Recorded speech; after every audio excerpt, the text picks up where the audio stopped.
गुणातीतो अक्षरं ब्रह्म भगवान् पुरुषोत्तमः जनो जानम निदम सत्यम मुच्यते भवबंधनात्। એક બીજી પણ એક પ્રસંગે મેં વાત વાંચેલી. એક મિસ્ટર ફિલ સુધરલેન્ડ, એમણે પણ ટાઈપ 1 ડાયાબિટીસ હતો, એટલે કે પોતે જેડી બાળક હતા. સાયકલિસ્ટ હતા. He wanted to be a pro cyclist, એટલે પ્રોફેશનલ. એક દિવસ ચક્કર આવ્યા, પડી ગયા, હોસ્પિટલ લઈ ગયા, ત્યારે ખબર પડી કે તો એને જુવેનાઇલ ડાયાબિટીસ છે. એટલે એના માતા પિતાને તો આમ જરા વજ્રપાત થયો કે આ શું થઈ ગયું. એ બાળક જ્યાં સુધી મચ્યોર થયો ત્યાં સુધી ખૂબ એની સંભાળ રાખી, અને બાળક સમજતો થયો, મોટો થયો, એટલે સંભાળ રાખતો થઈ ગયો. પણ એને નક્કી કર્યું કે મારે મારા જેવા બાળકોને ભેગા કરવા. જેમ અહીંયા અપુલભાઈએ નક્કી કર્યું, એમની સંસ્થાએ નક્કી કર્યું કે આવા બાળકોને આપણે ભેગા કરવા. એમ બધા બાળકોને ભેગા કરવા કે જેની પાસે ટાઈપ 1 એટલે જેને ટાઈપ 1 ડાયાબિટીસ હોય. 11 દેશોમાંથી લગભગ 113 બાળકો એમણે મેમ્બરશિપ નોંધાવી. એમણે બધાને સાયકલનો શોખ જગવ્યો. એક રીત. બેઝિકલી મેં શું વાત કરી, તમારા માનસ ઉપરથી આ રોગ મને છે અથવા મારા બાળકને આ રોગ છે એવું તમે કાઢી નાખો. એ નીકળી જાય એની માટે એક ધ્યેય નક્કી કરવાનો. તો આમણે 113 બાળકોને સાયકલિંગમાં ઇન્ટરેસ્ટ જગાવ્યો કે લેટ અસ ઓલ બી પ્રોફેશનલ સાયકલિસ્ટ. અને આખી એક ટીમ ઊભી કરી અને ટીમનું નામ આપ્યું TT1 સાયકલ. એમને નક્કી કર્યું અને એનું સૂત્ર શું લખ્યું? સાયકલિંગ એટલે રાઇડ ઓન બાઇસિકલ નહીં, નોર્મલી હોય ride on bicycle, ride on insulin. એનું પેટા સૂત્ર શું નક્કી થયું? Ride on insulin. મજા આવે એવું સૂત્ર છે ને. અને આજે એ સંસ્થા ગૌરવ લે છે કે 113 માંથી લગભગ 60 જેટલા એમના સાયકલિસ્ટ કોઈને કોઈ નાની મોટી સ્પર્ધામાં, એમાંથી લગભગ 15 જેટલા સાયકલિસ્ટ નેશનલ લેવલની સ્પર્ધામાં, એમાંથી લગભગ 3 કે 4 જેટલા સાયકલિસ્ટ ઇન્ટરનેશનલ સ્પર્ધાઓમાં ગોલ્ડ મેડલ્સ કે સિલ્વર મેડલ્સ મળેલા છે. અને તમામ બાળકો અને એના માતા પિતા આ ફિલ સુધરલેન્ડના આભારી છે કે તમે અમારા બાળકને એક દિશા આપી દીધી, એક ધ્યેય આપી દીધો, એને દોડતો કરી દીધો, એના માનસ ઉપરથી એને ટાઈપ 1 છે એ ભૂસી નાખ્યું, અને આટલું મોટું કાર્ય તમે એમના જીવનમાં કરી શક્યા. તો આ તો મેં તમને 1-2 પ્રસંગો કીધા, આવા હજારો પ્રસંગો છે. તો આ જ માર્ગદર્શન છે, આ જ સમજણ છે, અને આ જ રાહ છે કે વિચારધારા અને અભિગમ એ ઊંચા અને સવડા રાખજો, તો your deficiency will become your strength. એટલે કે તમારી ઉણપ છે તમારી તાકાત બની જશે. એ વિચારમાંનો પહેલો વિચાર મેં તમને ગોખાવ્યો કે if I decide I can. બીજો મોટો વિચાર સાથે એ છે કે એકવાર તમે ડિસાઇડ કરી લો પછી એ વાત, એની પ્રક્રિયા, એની શિસ્ત એને હંમેશા પકડી રાખવાની અને જાળવી રાખવાની. રાત દિવસ પછી એ ધ્યેય પાછળ મંડી પડવાનો. તો you will live a normal life. Phil સુધરલેન્ડે એક ઇન્ટરવ્યુમાં એમને પૂછવામાં આવ્યું કે કદાચ કોઈ એવું દવાનું સંશોધન થાય કે દવાના કોર્સથી આ ટાઈપ 1 નીકળી જાય. ધારો કે કદાચ સંશોધનો તો ખૂબ ચાલુ જ હશે, પણ એવું સંશોધન થઈ ગયું. ધારો કે જેમ માથું દુખતું હોય ને એક ગોળી લઈએ છીએ અને સૂઈ જઈએ તો સવારે આપણે ફ્રેશ થઈ જઈએ છીએ, એવી કોઈક દવા શોધાઈ ગઈ ધારો કે ટાઈપ 1 ડાયાબિટીસ માટે, અને જે કંઈ એનો કોર્સ હોય, મહિનાનો, 3 મહિનાનો, 6 મહિનાનો, જે કંઈ હોય, અને એ કર્યા પછી આ ટાઈપ 1 ડાયાબિટીસ એટલે કે આ જુવેનાઇલ ડાયાબિટીસ સંપૂર્ણ નાબૂદ થઈ જાય એવી દવા શોધાઈ જાય, તો તમને કેટલો હરખ થાય એવું ફિલ સુધરલેન્ડને પૂછવામાં આવ્યું. ત્યારે ફિલ સુધરલેન્ડે એવો જવાબ આપ્યો, બહુ આશ્ચર્યકારક જવાબ એમને આપ્યો કે એ દવા જો શોધાઈ જાય ને હું દવા લઉં ને મારામાંથી ટાઈપ 1 ડાયાબિટીસ નીકળી જાય ને તો પછી મારે એબનોર્મલ લાઈફ જીવવી નથી, મારી આ લાઈફ નોર્મલ છે. હું એ રોગમુક્ત થઈ જઈશ ને તો મારી એબનોર્મલ લાઈફ થઈ જશે, કારણ કે અત્યારે મારી સિસ્ટમ સેટ થઈ ગઈ છે.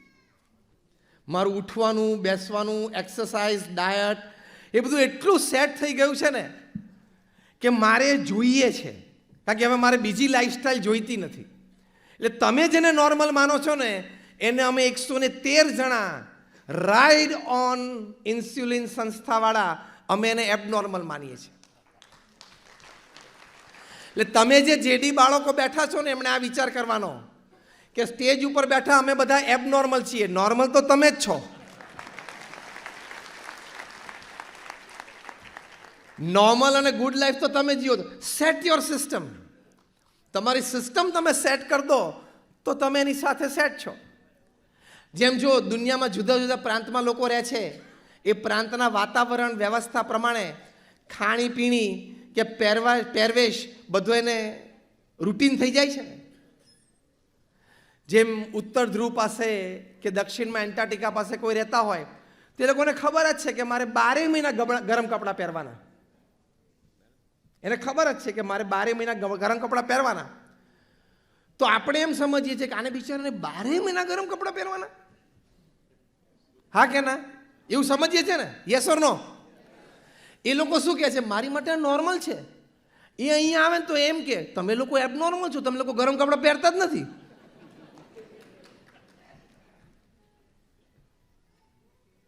માઉન્ટેન્સમાં જે રહેતા હોય, પહાડી ક્ષેત્રોમાં જે રહેતા હોય એ લોકો રોજ અડદની દાળ ખાય.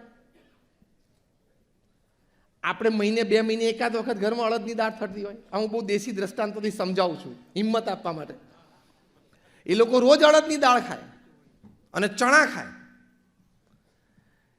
જ્યારે આપણે ચણા કે અડદની દાળ તો અઠવાડિયે કે મહિને એકાદ વખત બનતી હોય ત્યારે આમ ઘરમાં કહે કે ભાઈ આજે અડદની દાળ છે,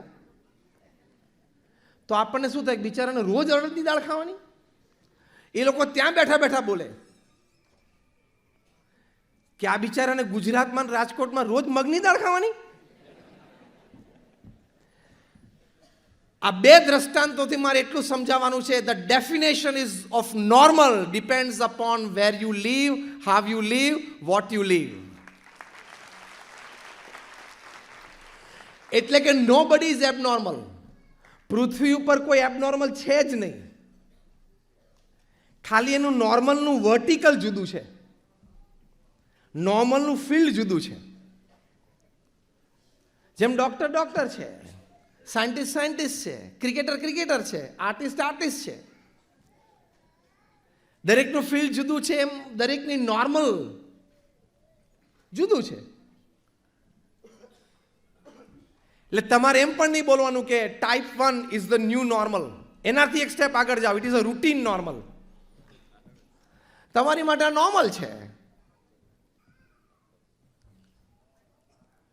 એક બીજો વિચાર પણ એ રાખવાનો કે હંમેશા તમારા કર્મચારીઓ હોય એમાંથી અઘરું કામ તમે કયા કર્મચારીને આપો? હોશિયાર હોય, કેપેબલ હોય એને આપો. તો એ બુદ્ધિ તમારામાં આવી ક્યાંથી? કુદરતથી આવી છે. કારણ કે કુદરતનો આ ક્રમ છે કે જેને વધારે શક્તિ આપવાની હોય એને તકલીફ પણ વધારે આપે. જેમ તમે તમારા કર્મચારીમાં 5, 10, 15 કર્મચારીઓ હોય પણ કંઈક આમ અઘરું ને મોટું કામ જે કેપેબલ હોય એને જ આપો ને, એમ તમને થોડીક ટફ લાઈફ ભગવાન એટલે આપી કે તમે કેપેબલ છો. આમ બધા કેપેબલ નથી ને એટલે અમને ના આપ્યું. ડૉક્ટર બરોબર છે ને? અમે બધા કેપેબલ ઓછા છે, આપણી શક્તિ ઓછી છે જીરવવાની, એટલે ભગવાને આપણને આવી પ્રતિકૂળતા ના આપી. તમને લોકોને એટલે આપી કે ભગવાનને તમારામાં વિશ્વાસ છે કે તમારામાં ખૂબ શક્તિ બહાર આવી શકે. આ ફિલ સુધરલેન્ડની મેં વાત કરી, નિક જોનાસની મેં વાત કરી, તો આ લોકોની શક્તિ ખીલી ગઈ અને એક જુદી કક્ષાએ પહોંચી ગયા. એટલે ભગવાને આપણને તકલીફ આપે છે, સામે આપણી શક્તિનું પણ એમને નિર્માણ કરેલું છે.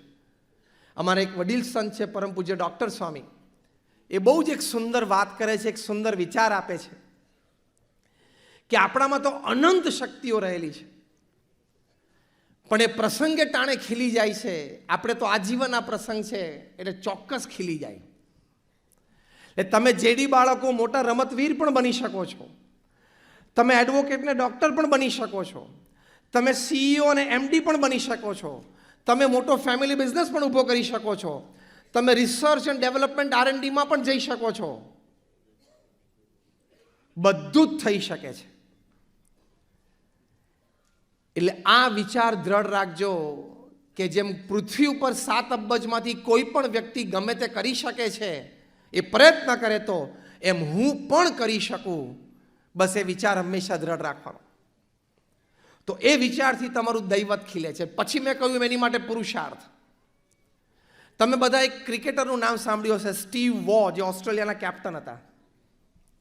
એ જ્યારે ઓસ્ટ્રેલિયન ક્રિકેટ ટીમમાં જોડાયા ત્યારે 7મા ક્રમાંકે બેટિંગ કરવા માટે આવતા અને 4થા કે 5મા ક્રમાંકે બોલિંગ કરવા માટે આવતા. એટલે એક મીડિયમ લેવલના ઓલરાઉન્ડર હતા.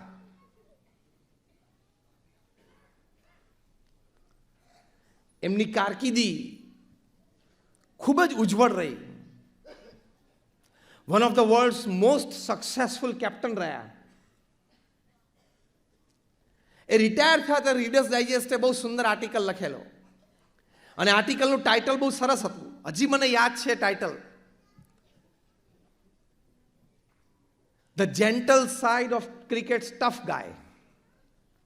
એમણે લખેલું, સ્ટીવ જોબ્સ ઇન્ટરવ્યુમાં બોલ્યા કે હું 7મા ક્રમાંકે બેટિંગ કરતો હતો, 4થા કે 5મા ક્રમાંકે બોલિંગ કરતો હતો, પણ મેં નક્કી કરેલું કે એક દિવસ હું ઓસ્ટ્રેલિયાનો કેપ્ટન થઈશ. હું ઓન ફિલ્ડ હોઉં કે ઓફ ફિલ્ડ હોઉં, I always kept my self telling that one day I'll become the captain of Australia. અને બન્યા. એમ આવા ઊંચા અભિગમ સાથે તમે હંમેશા જીવો તો કામ થઈ જ શકે. કોઈ ખચકાટ નહીં રાખવાનો, કોઈ શરમ નહીં રાખવાની, કોઈ પણ જાતની વરીઝ નહીં રાખવાની. અને આપણી ઉણપ છે તો એ ઉણપને તાકાતમાં ફેરવી નાખવા માટે પરિબળો પણ ઘણા બધા છે. પ્રમુખ સ્વામી મહારાજ બિલ ક્લિન્ટનને મળ્યા 2000ની સાલમાં અમેરિકામાં. ત્યારે પ્રમુખ સ્વામી મહારાજની ઉંમર 80 વર્ષની હતી. બિલ ક્લિન્ટન અમેરિકાના પ્રેસિડેન્ટ હતા. He was running for his second presidency. Florida માયામીમાં 22 મિનિટની મુલાકાત થઈ. બિલ ક્લિન્ટન અંગ્રેજી બોલે, પ્રમુખ સ્વામી મહારાજ એક શબ્દ સમજે નહીં. પ્રમુખ સ્વામી મહારાજ ગુજરાતી બોલે, બિલ ક્લિન્ટન એક શબ્દ સમજે નહીં. હવે આ ઉણપ તો કહેવાય, એક લૌકિક દ્રષ્ટિએ ભાષાકીય મર્યાદા તો કહેવાય જ. પણ પ્રમુખ સ્વામી મહારાજે આખું વ્યવસ્થા તંત્ર અને સંસ્થા એટલી ઊભી કરેલી કે બંનેના વાર્તાલાપમાં વચ્ચે જે ઇન્ટરપ્રિટર સંત હતા, દુભાષ્ય સંત હતા, એ ઇંગ્લેન્ડની સારામાં સારી ઇન્સ્ટિટ્યૂટમાંથી ભણેલા હતા. અંગ્રેજીનું ગુજરાતી કરે, ગુજરાતીનું અંગ્રેજી કરે. પણ એ 22 મિનિટનો વાર્તાલાપ તમે જુઓ તો પ્રમુખ સ્વામી મહારાજના ચહેરા ઉપર જરાય શરમ કે ખચકાટ નહોતા કે મને જરાય અંગ્રેજી આવડતું નથી, આ તો બિલ ક્લિન્ટન અમેરિકાના પ્રેસિડેન્ટ સાથે હું વાર્તાલાપ કરી રહ્યો છું અને આવું અંગ્રેજી બોલે છે, આવો શક્તિશાળી માણસ. જરાય શરમ ને જરાય ખચકાટ નહીં. I am doing the best I can, he is doing the best he can. Simple attitude. એમને જે સારામાં સારું આવડે છે એ કરે છે, મને જે સારામાં સારું આવડે છે હું કરું છું. સિમ્પલ અભિગમ એ રાખવાનો. કેમ આ મને નથી આવડતું, કેમ આ નથી ફાવતું એ વિચારવાનું જ નહીં. મને જે ફાવે છે, મને જે અનુકૂળ છે, મને ગમે છે, હું શ્રેષ્ઠ કરું છું. કરવાનું શ્રેષ્ઠ એ અભિગમ રાખીએ તો આ ઉણપથી કોઈ દિવસ તમને ખચકાટ, શરમ નહીં લાગે. એટલે આ ઉણપને તાકાતમાં ફેરવવા માટે એક બીજો વિચાર આ છે કે તમારું એક વ્યવસ્થા તંત્ર, એક વાતાવરણ, આજુબાજુના સંઘ અને સાથીઓ પણ એવા રાખો કે બધાની તાકાત ભેગી થાય બહુ જ મોટા એક બિઝનેસમેન હતા એન્ડ્રયુ કાર્નેગી, એ $1 બિલિયનર હતા, મોટો સ્ટીલ બિઝનેસ હતો, 5-7 ધોરણ ભણેલા હતા.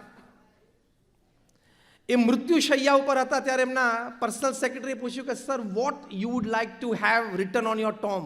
ત્યાં પ્રથા છે કે ભાઈ કોઈ મોટા માણસ મૃત્યુ પામે તો એના કોફિન ઉપર કેવા શબ્દો લખવાય એને પૂછી લે અને એમના હાથે લખાવી લે. તો એન્ડ્રયુ કાર્નેગીએ કહ્યું કે લખ.